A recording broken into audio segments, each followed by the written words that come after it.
Bomon mambo bolukel ngai. Maman Charlotte na Londres, na mère na ngai, maman Charlotte Pigeon na kata London. Bomon mambo bolukel ngai. Yo oluba kwa sa père. Wala ka sa père te. Na Londres là na ebike ba na Londres mingi.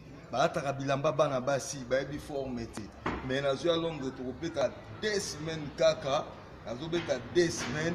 Tokozala na Londres na producteur na nga ya danger kolo masolo muta simbi staff basa donc producteur na nga ibola wa simbi staff Irken bola wa simbi staff yemta ocho pelenga libende o libeno donc mbongo ebimi pona ye yo ebisaka bato yo asaper oza saper te yo papa grifinga na ebela ko alaka saper te ozalaka ancien militaire série ya Mobutu banda ko benga papa grif te Basile Fumumpa.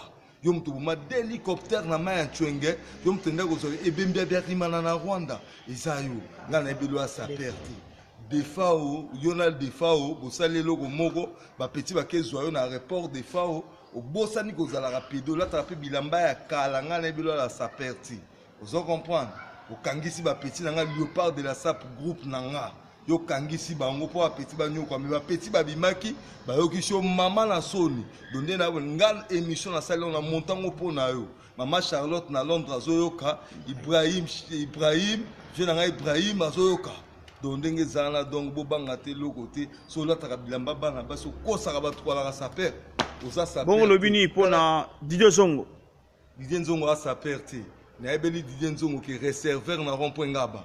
On aébélé à sa perte, ça peut t'allander na beti. Bon, non, bah de Paris, Gachino, il y aura. Non, bah de Paris, à la ninja. Na ébété que sa père, na ébété. Na so ébaété. Grand producteur, Rigen Bola.